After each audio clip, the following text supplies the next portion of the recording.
Hey, my name's Sophia. Last year, I changed my status to MS and added a wedding band to my collection of courtroom victories.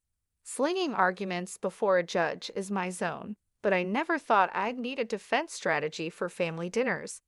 Let me explain. My husband, Billy, is a mama's boy, and I get why. Mrs. Jerry, his mom, is the queen bee of their hive. She did the single mom hustle, raising two kids on her own. Mad props for that. Then there's his sister Lauren. She thinks she's the center of the universe. I remember the first time I walked into their place. Billy had his arm around me like I was a trophy. The living room was like a shrine, with photos of Billy and Lauren everywhere. It felt cozy, but also like I was stepping onto a movie set where they'd been playing house for years.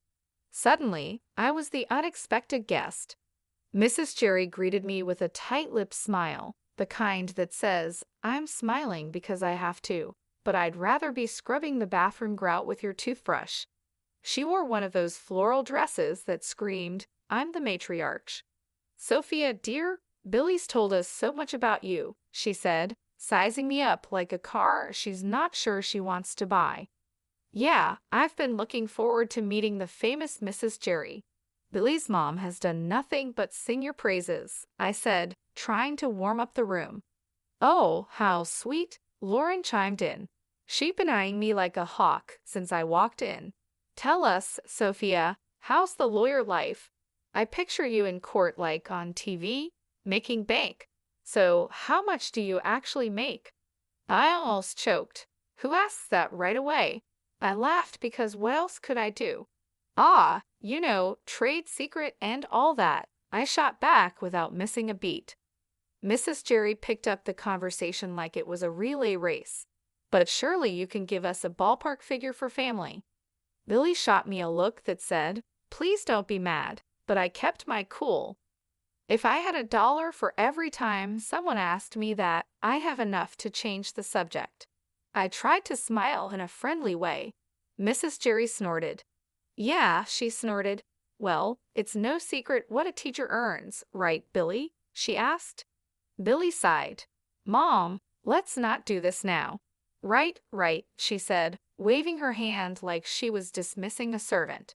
"Anyway, you'll be like family now. Sharing is caring and all that." I glanced at Billy. He had his help me face on. I knew then I wasn't just marrying Billy. I was joining some kind of domestic Cold War. A couple of weeks later, I was standing in our kitchen, wearing an apron and cooking Mrs. Jerry's famous chili recipe. Mrs. Jerry and Lauren had this habit of dropping by unannounced like they forgot it wasn't their house. "Your chili needs more heat," Mrs. Jerry said, poking at the ladle, "and less salt. Watch your husband's blood pressure." "Got it," I replied, but inside I was rolling my eyes so hard I could see my brain. Lauren was there too, leaning back on a stool like she was royalty. "You see this spot, Sophia. Cleanliness is next to godliness, isn't it, Mom?" Lauren said. Mrs. Jerry nodded like it was the gospel, and Lauren was mentally high-fiving herself. "Funny, I cleaned this place this morning," I said, wiping the spot off the counter. "Must have missed that one." Billy was in the other room, clueless, probably deep in some video game or sports stats. I decided it was time to fill him in on the home invasions. I poked my head in where he was slouched on the couch. "Hey, you got a sec?" "What's up, babe?" Billy flicked his eyes up for a moment, afraid he might miss a crucial play. "Your mom and Lauren, they come in, take over, and nitpick everything I do. It's like they're looking for stuff to complain about," I said. "Ah, Sophia, they mean well? They're just—" Billy scratched his head. "I'll talk to them. They'll chill out." Back in the kitchen, it felt like the final round of a cook-off where I was the only contestant and the judges were out for blood. "So, Sophia, when's dinner?" "Billy must be starving," Lauren said, glancing at me like I was the help. "Whenever the chili decides it's ready," I replied. I respond, but I keep my voice light. It's a tricky situation. Dinner lands on the table, and I scan their faces. Mrs. Jerry stirs her food around, inspecting every bean like it holds the secret to the universe. Bit different from how I make it, Mrs. Jerry finally says. That's code for nice try, but you're no match for me. Billy dives in though. Bless him. Babe, this is awesome. Right, Ma? Lauren mutters, sure, and Mrs. Jerry just shrugs like she's agreeing with the worst food critic. After they leave, Billy is slapping his belly saying it's all good. I watch the door shut behind them, feeling tiny like I'm losing at a game I didn't sign up to play. The next time they pop over, it's the same old tune, like nothing changed. I must have been dreaming to think a few words from Billy might turn the tide. Still, I asked him to talk to his mother about boundaries. I thought getting married was the hard part. Fitting into Billy's family is the real challenge. They've got their own idea of family, and I'm not in it yet. If this is what married life is like, count me out of the honeymoon phase. It was one of those days where the clock seemed to tick slower than syrup drips from a bottle. That's when my phone decided to ring. Glancing at the caller ID, my heart sank. It was Mrs. Jerry again. Sophia. Her voice was stern, and it did nothing for my headache. You think you can just snatch Billy away from us, huh? Her words stung like vinegar on a paper cut. I glanced over at Billy, hoping he'd at least flinch at his mother's tone. Nothing. He's glued to the TV screen, a statue with a heartbeat. Mrs. Jerry, it's not like that. We're just trying to set up some boundaries, I said, my voice thin. Boundaries, she fumed. That's just a fancy word for shutting us out. You can't do that to us, to me. He's my son. I blinked back frustration. Billy was still silent, looking like someone shrunk his spine in the wash. Listen, it's normal for married folks to want their own space. I tried to keep the edge out of my tone. Space. He's never needed space before you came, she retorted sharply. Each word chipped away at my patience. That's when Billy decided to speak up, but not to back me up. No, Mom, everything's okay. Sophie is not, she's not being unreasonable, I guess, he said, but his voice was like wet cardboard. Billy, I just can't believe this. First, Lauren tells me Sophia is making a fuss over our visits, and now this. Mrs. Jerry sounded hurt, and Billy jumped on that. Lauren said that. Billy turned to me, eyebrows raised, as if I was the one causing trouble. Yeah, she did, and I think she's right. Family is family, Billy. You can't just turn your back on us. She pressed harder, knowing she was pulling him in. I saw my husband, the man I loved, deflate like a balloon 3 days after a party. The call ended with promises of another family meeting that felt more like a summit to discuss the terms of my surrender. After the call, it was as if nothing had happened. Billy settled back on the couch, resuming his championship in channel surfing. Mrs. Jerry continued her visits, each one a master class in thinly veiled jabs. And Lauren. She might as well have been a puppet master, always getting Billy's ear whenever she pleased. When word got back to me that Lauren was bad-mouthing me all over town, my blood boiled for a second, but I didn't let it get the best of me. I knew I had to handle this the right way. I waited for the right moment to deal with Lauren directly, and that moment came sooner than I thought. I found Lauren at the market on a Sunday morning, filling her basket with groceries. She didn't see me at first, but I walked right up to her, steady and strong. Lauren, I said. She looked up and rolled her eyes. What do you want, Sophia? We need to talk. It's about the stories you've been spreading. She snorted loudly, a smirk spreading across her face. Stories. I don't know what you're talking about. The rumors, Lauren. About me. Teresa's bossy, Teresa's this and that. Cut it out. She laughed, tossing an apple up and down in her hand. And what are you going to do if I don't? You think you can boss me around? I kept my cool. Listen, spreading lies isn't just mean, it's slander, and I won't stand for it. Lauren laughed again, louder this time. You're going to sue me. Get real, Sophia. You aren't got the stomach for that. People's reputations are at stake. I'm serious, Lauren. Keep it up, and yes, I will take legal action if I need to. The arrogance just poured off her as she leaned in close. "You're in way over your head, little Miss City Lawyer. Going to take me to court?" "This isn't a joke, Lauren. I'm giving you a chance to stop this nonsense before it gets serious." She shoved her face closer to mine, a challenge plain in her expression. "Bring it on, Sophia. Do your worst." With that, she spun on her heel, almost knocking over a display of canned beans, and left me standing there. Her laughter echoed through the aisle long after she was gone. I walked back home slower than usual, thinking everything over. Later that day, when my husband came back, I told him what happened. He was in the middle of taking his boots off, and he froze, one boot off, the other still on. "You did what now?" he asked. I told Lauren off. I threatened her with legal action if she doesn't stop spreading rumors. His face went red, then white. "You couldn't just let it go. Why did you have to stir the pot, Sophia?" I straightened up. "Because it's not right, and I won't be walked over. Not by her, not by anyone." We were silent for a while, both lost in our thoughts. It was clear this was more than a little family squabble. It was a line drawn in the sand, and I had to stand my ground. He just stood there with that same lost puppy look that's becoming permanent on his face.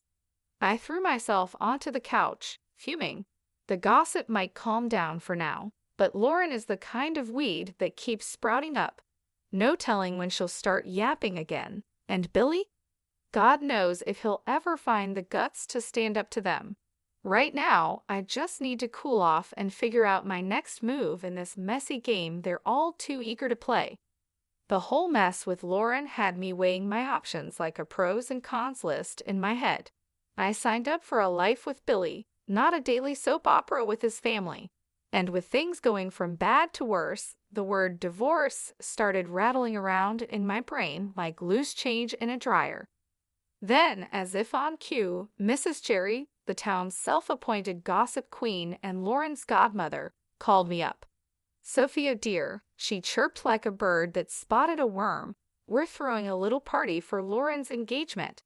It's happening at Giuseppina's next week. We'd love to see you there."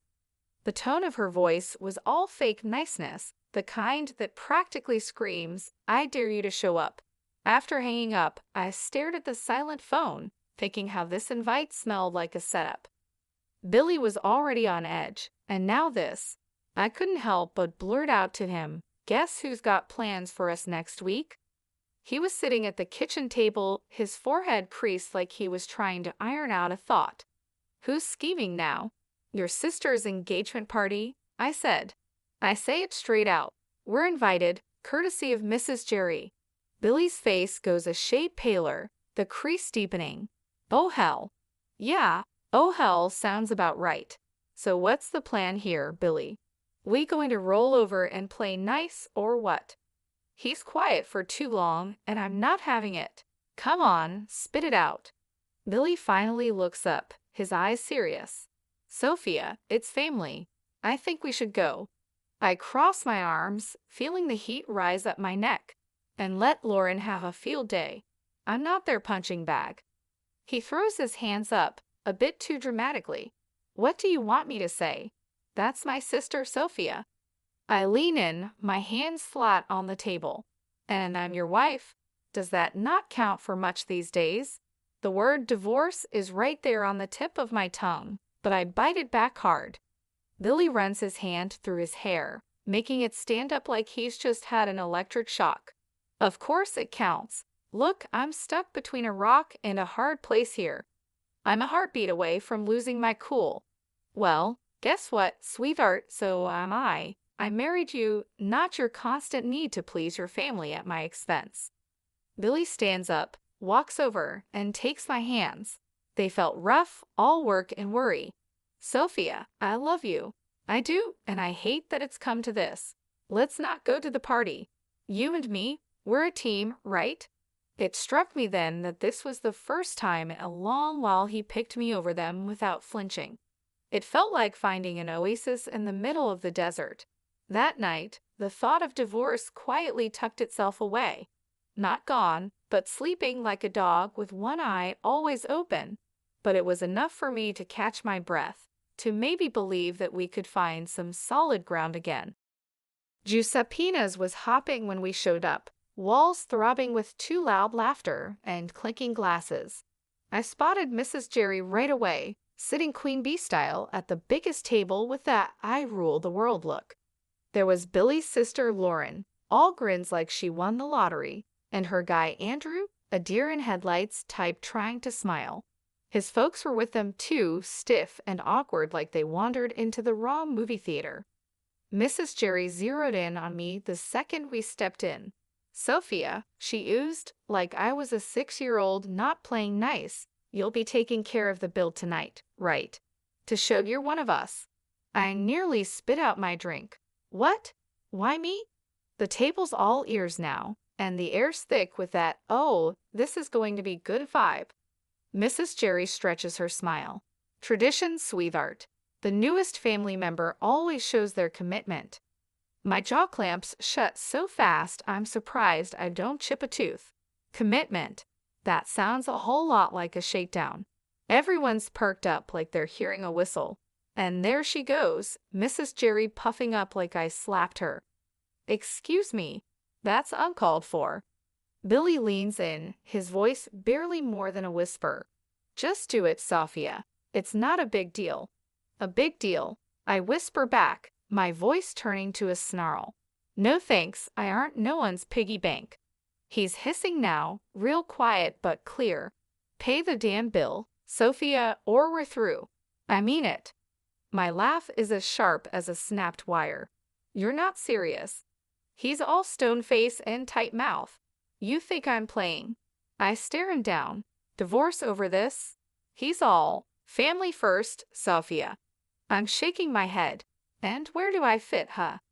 It's showdown time, and even Andrew and his parents are watching, their faces screaming, "What the hell's going on?" I push back my chair and stand, letting them all hear me. "No, I aren't doing this dance," I say, my voice like a hammer on steel. There's shock on their faces, some whispering, some wide-eyed. Billy's going red, white, red, like a stoplight losing its mind. Mrs. Jerry looks like she might choke. I walk out into the night. It's black and cool and smells like freedom. I hear the door slam behind me. My heart's racing, but it's Billy who threw the divorce word, not me. The bar was nothing special, just another hole in the wall with dim lights and the smell of old beer. I had barely settled with a glass of something strong when my phone rang. It was Billy, and for a moment I considered not answering, but I did. "Sophia, listen, I'm sorry. I didn't mean to say divorce." Billy's voice was rushed and apologetic. Before I could even think of a response, Lauren's voice blasted through. "You've ruined my engagement dinner. You selfish." The phone must have changed hands so fast my head spun. I could practically hear the venom in her voice. In the background, I heard Mrs. Jerry loud and clear. "Why should I pay? He's your son. You pay the bill. I won't have my daughter marrying into a family that doesn't know how to treat people." The chaos from Giuseppe's was spilling through the phone like a bad sitcom without a laugh track. People were arguing, and it seemed like nobody was keen on picking up the tab. I pushed away from the bar, my anger giving me a clear, calm voice. "Lauren, chill out. Your mom's the one making a scene, not me." "Sophia, hang up," Billy said, his voice a faint whisper behind his sister's ranting. "No, she needs to." Lauren kept going, but I wasn't about to play this game. I ended the call. The screen showed a string of missed calls and texts that I swiped away. They were probably all about the same thing. Guilt and blame, the usual. I looked at the bartender. "Another one, please." He nodded, pouring another shot without a word. Silence settled around me, except for the low murmur from the regulars scattered around. I tried to collect my thoughts. My phone screen lit up again, showing Billy's name. The guy just didn't know when to quit. I flipped the phone face down, letting it go to voicemail. It was futile to talk when the whole crew was going off the rails back there. A few drinks later, the door to the bar creaked open, and in came a chill gust of evening air, but I didn't look up. It didn't matter who was coming and going. I thought about what had just happened and what it all meant. Here I was, sitting in a bar because my in-laws decided I was the bank, and instead of understanding, my supposed partner turned it into an ultimatum. I finally picked up my phone and typed out a text. Billy, we're done. Lauren can think what she wants, and your mom can deal with her own damn bills. I won't be part of this circus anymore. Just as I hit send, the phone rang again. This time, I shut it off. I was tired of the arguing, the demands, and above all, tired of feeling like I was alone in a partnership that was supposed to have my back. When the room finally stopped spinning and my head felt a little clearer, I knew what had to happen next. It was time to start looking forward, even if I had to do it on my own. No more games, no more being the scapegoat for a family that couldn't see past their own drama. I walked out of the bar, leaving the noise and the night behind. The air was getting colder, and the city lights were starting to blur into the coming darkness. The road ahead was uncertain, but for the first time in a long while, it was mine to take. What a mess that last evening was! The whole thing at the restaurant blew up bigger than anyone thought. The groom had had it up to here with the drama and ditched the engagement right then and there. You should have seen Lauren's face when he dropped that bomb. I can't believe it. No one saw it coming, least of all her. Then the mother-in-law lost it, screaming like a banshee. She was causing such a scene that the groom's family looked ready to call 911. She was yelling about disrespect and no consideration. It was pure chaos, like one of those trashy daytime shows where chairs start flying. Meanwhile, I was done. I filed for divorce and cut off all contact.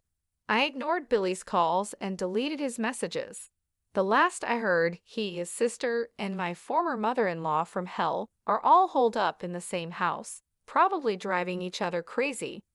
As for me, it felt like I finally stopped holding my breath after years underwater. Life's simpler now, but that evening is still the talk whenever I bump into people from the old circle. It gets old, you know. So, here's the update for anyone who still cares. I'm living my best, most peaceful life. I'm sitting in my usual spot at the cafe down the street from my place, the one where the coffee is strong and no one asks too many questions. The barista gives me a nod. The usual? He asks, like he's asking if the sky is up. Yep, I say. That's what my days are like now, no fluff or meddling in laws. Work's a breeze when it's just that work. Free time is mine to enjoy without guilt trips or obligations. I curl up on my couch, the one piece of furniture that's followed me through all the moves. The springs are shot to hell, but it fits my back just right. I flip on the TV, watching some crime show where they catch the bad guys by minute 30. The peace is what gets me, not eerie or lonely, just peace. Breathe in, breathe out. No more walking on eggshells or cleaning up family feuds. This is living. When I hit the pillow each night, it's with a sense of accomplishment. No pat on the back needed. I know my worth, and finally, I'm living like it. I'm eating my lunch when the phone dings a message from a number I don't know. Probably Billy using someone else's phone to reach out. I delete it without reading. Not today, Satan. Not ever. They used to say, you'll regret this. But here I am, not a single regret in sight. The day drags out cozy and fine, ending with a glass of something smooth and a book I've been meaning to read. The heroine's tough but fair, reminds me of someone I know.